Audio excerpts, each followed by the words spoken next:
श्रीहरि श्रीमद् भगवद गीता अध्याय 10। श्री भगवान कहिले, हे महाबाहु अर्जुन, पुनश्च तुमे मोर परम वचन शुण, जहाकु मु तुमर हित उद्देश्य कहिबी, कारण तुमे मो प्रति अत्यंत प्रेम भाव रखुच। मोर प्राकट्य को देवता और महर्षि केही हेले जानती नहीं, कारण मु सबु प्रकारे देवता और महर्षि मानकर आदि कारण। जो मनुष्य मोते अज अनादि और समस्त लोकर महान ईश्वर बोली जाने, अर्थात दृढ़ भावे मानि निए, से मनुष्य मानक मध्यरे ज्ञानवान एवं से समस्त पापरु मुक्त हो जाए। बुद्धि ज्ञान असमोह क्षमा सत्य दम सम सुख दुख उत्पत्ति विनाश भय अभय अहिंसा समता संतोष तप दान जस और अपजस, प्राणी मानकर एही नानाविध पृथक पृथक 20टी भाव मोठारु ही उत्पन्न हुअन्ति। ए संसार रे समस्ते जहाँकर प्रजा, सेही 7 महर्षि, सेमानंक पूर्ववर्ती 4 सनकादि और 14 मनु, ए समस्ते मो मनरु जात होइछन्ति एवं मो प्रति श्रद्धा भक्ति रखिछन्ति। जेउ मनुष्य मोर एही विभूति और जोग बा सामर्थ्य को तत्वतः जाने, अर्थात दृढ़ भावे निसंदेह रे माने, से अविचल भक्ति जोगरे युक्त हो जाए। एथिरे तिले मात्र संदेह नहीं। मु सारा संसारर प्रभाव बा मूल कारण एवं मोठारु सारा संसार प्रवृत्त हेउअछि बोली मने करी मोठारे श्रद्धा प्रेम रखुथिबा बुद्धिमान भक्त मोर भजन करन्ति, सर्वभावरे मोर शरणापन्न हुअन्ति। मद्गत चित्त मद्गत प्राण भक्तजन मोर गुण प्रभाव इत्यादि परस्पर को जणाई और तत्संबंधी आलोचना करी निरंतर संतुष्ट रहन्ति और मते प्रेम करन्ति। मोठारे सर्वदा युक्त एवं प्रेमपूर्वक मो भजन रे रत सेही भक्तमानंकु मु सेही बुद्धिजोग प्रदान करे, जद्वारा सेमाने मते प्राप्त हुअन्ति। सेही भक्तमानंक प्रति कृपा करिबा पई सेमानंक स्वरूपरे स्थित मु सेमानंक अज्ञान जनित अंधकार को देदीप्यमान ज्ञानदीप द्वारा नष्ट करि दिए। अर्जुन कहिले, आपण हेउचंती परम ब्रह्म परम धाम और परम पवित्र। आपण शाश्वत दिव्य पुरुष आदि देव अज और सर्वव्यापक बोली समस्त ऋषि देवर्षि नारद असित देवल तथा व्यास कहिछंती एवं आपण निजे मध्य मते कहउछंती। हे केशव, मते आपण जहा किछि कहउछंती से सबको मु सत्य मने करुछि। हे भगवान, आपणଙ୍କ प्रकट हेबा विषय देवता बा दानव केही हेले जानती नहीं। हे भूत भावन, हे भूतेश, हे देवदेव, हे जगतपति, हे पुरुषोत्तम, आपण निजे ही निज द्वारा निजको जानती। तेणु जेउ विभूति मानक द्वारा आपण एही समग्र लोक को व्याप्त करी स्थित होइछंती, निजर सेही दिव्य विभूति गुडी को पूर्ण रूपे वर्णना करिबारे आपण ही समर्थ। हे जोगी, निरंतर सम्यक भावे चिंतन करी मु आपणको किपरि जानिबी, एवं हे भगवान, केउ केउ भावरे आपण मो द्वारा चिंतनीय हेबे, अर्थात केउ केउ भावरे मु आपणको चिंतन करिबी।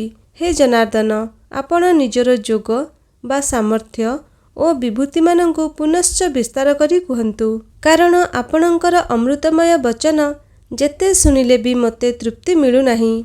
श्री भगवान कहिले, अच्छा ठीक अछि, मु निजर दिव्य विभूति मान तुमको मुख्य रूपे संक्षेपरे कहिबी, कारण हे कुरुश्रेष्ठ, मो विभूति मानक विस्तारर अंत नाही। हे निद्राजयी अर्जुन, समस्त प्राणीक आदि मध्य तथा अंतरे मु ही स्थित एवं प्राणी मानकर अंतःकरण बा हृदय रे स्थित आत्मा मध्य मु अदितिंक पुत्र मानक मध्यरे विष्णु बा वामन एवं उज्ज्वल वस्तु मानक मध्यरे किरणमय सूर्य, मरुत मानकर तेज और नक्षत्र मानकर अधिपति चंद्र हेउछि मु वेद मानक मध्यरे सामवेद, देवता मानक मध्यरे इंद्र, इंद्रिय मानक मध्यरे मन एवं प्राणी मानकर चेतना अटे, रुद्र मानक मध्यरे शंकर एवं यक्ष राक्षस मानक मध्यरे कुबेर हेउछि मु, वसु मानक मध्यरे पवित्रकारी अग्नि और शिखर विशिष्ट पर्वत मानक मध्यरे सुमेरु पर्वत मु अटे। हे पार्थ, पुरोहित मानकर मुख्य बृहस्पति को मोर स्वरूप बोली जान। मु सेनापति मानक मध्यरे स्कंद और जलाशय मानक मध्यरे समुद्र, मु महर्षि मानक मध्यरे भृगु, वाणी बा शब्द मानक मध्यरे एकाक्षर अर्थात प्रणव, समस्त यज्ञ मध्यरे जप यज्ञ ଓ ସ୍ଥାବରମାନଙ୍କ ମଧ୍ୟରେ ହିମାଳୟ ହେଉଛି ମୁଁ ବୃକ୍ଷମାନଙ୍କ ମଧ୍ୟରେ ଅଶ୍ୱସ୍ଥ ବୃକ୍ଷ, ଦେବର୍ଷିମାନଙ୍କ ମଧ୍ୟରେ ନାରଦ, ଗନ୍ଧର୍ବମାନଙ୍କ ମଧ୍ୟରେ ଚିତ୍ରରଥ ଓ ସିଦ୍ଧମାନଙ୍କ ମଧ୍ୟରେ କପିଳମୁନି, ଅଶ୍ୱମାନଙ୍କ ମଧ୍ୟରେ ଅମୃତ ସହିତ ସମୁଦ୍ରରୁ ବାହାରିଥିବା ଉଚ୍ଚୈଶ୍ରବ ନାମକ ଅଶ୍ୱକୁ, ଶ୍ରେଷ୍ଠ ହସ୍ତୀମାନଙ୍କ ମଧ୍ୟରେ ଐରାବତ ନାମକ ହସ୍ତୀକୁ ଏବଂ ମନୁଷ୍ୟମାନଙ୍କ ମଧ୍ୟରେ ରାଜାଙ୍କୁ ମୋର ବିଭୂତି ବୋଲି ଜାଣ। ମୁଁ ଆୟୁଧମାନଙ୍କ ମଧ୍ୟରେ ବଜ୍ର ଓ ଧେନୁମାନଙ୍କ ମଧ୍ୟରେ କାମଧେନୁ, ସନ୍ତାନ ଉତ୍ପତ୍ତିର କାରଣ କାମଦେବ ଓ ସର୍ପମାନଙ୍କ ମଧ୍ୟରେ ବାସୁକି ହେଉଛି ମୁଁ ନାଗମାନଙ୍କ ମଧ୍ୟରେ ଅନନ୍ତ ବା ଶେଷନାଗ ଓ ଜଳଜନ୍ତୁମାନଙ୍କର ଅଧିପତି ବରୁଣ। ମୁଁ ପିତୃଗଣଙ୍କ ମଧ୍ୟରେ ଅର୍ଜମା ଓ ଶାସନକାରୀଙ୍କ ମଧ୍ୟରେ ଯମରାଜ। ମୁଁ ଦୈତ୍ୟମାନଙ୍କ ମଧ୍ୟରେ ପ୍ରହ୍ଲାଦ ଓ ଗଣନାକାରୀମାନଙ୍କ ମଧ୍ୟରେ କାଳ ତଥା ମୁଁ ପଶୁମାନଙ୍କ ମଧ୍ୟରେ ସିଂହ ଓ ପକ୍ଷୀମାନଙ୍କ ମଧ୍ୟରେ ଗରୁଡ଼। ମୁଁ ପବିତ୍ରକାରୀମାନଙ୍କ ମଧ୍ୟରେ ବାୟୁ ଓ ଶସ୍ତ୍ରଧାରୀମାନଙ୍କ ମଧ୍ୟରେ ରାମ। ଜଳଜନ୍ତୁଙ୍କ ମଧ୍ୟରେ ମୁଁ ମଗର ଏବଂ ନଦୀମାନଙ୍କ ମଧ୍ୟରେ ମୁଁ ହେଉଛି ଗଙ୍ଗା। ହେ ଅର୍ଜୁନ, ସମସ୍ତ ସ୍ୱର୍ଗର ଆଦି ମଧ୍ୟ ଓ ଅନ୍ତରେ ମୁଁ ହିଁ ବିରାଜମାନ।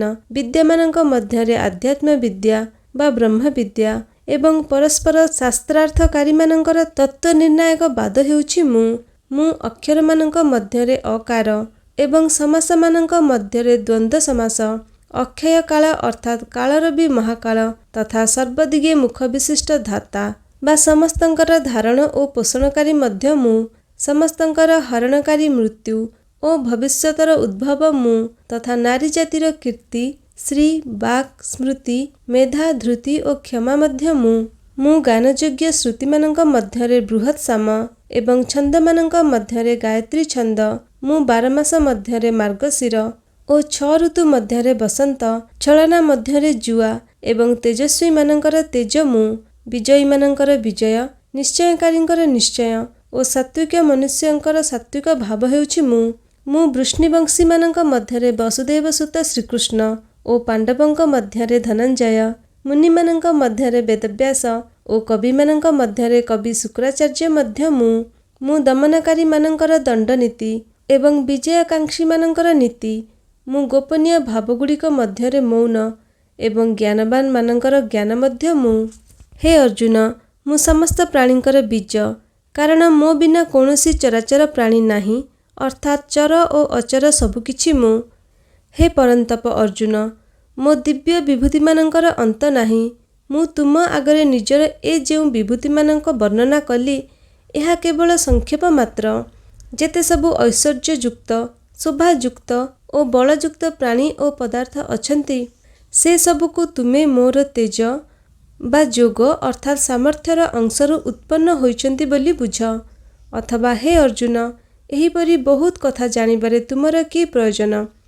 ମୁଁ ନିଜେ ମୋର କୌଣସି ଏକ ଅଂଶରେ ସମଗ୍ର ଜଗତକୁ ବ୍ୟାପ୍ତ କରି ସ୍ଥିତ ଅର୍ଥାତ୍ ଅନନ୍ତ ବ୍ରହ୍ମାଣ୍ଡ ମୋର କୌଣସି ଏକ ଅଂଶରେ ସ୍ଥିତ। ଏହି ପ୍ରକାରେ ଶ୍ରୀକୃଷ୍ଣାର୍ଜୁନ ସମ୍ବାଦରେ ବିଭୂତି ଯୋଗ ନାମକ 10ମ ଅଧ୍ୟାୟ ପୂର୍ଣ୍ଣ ହେଲା।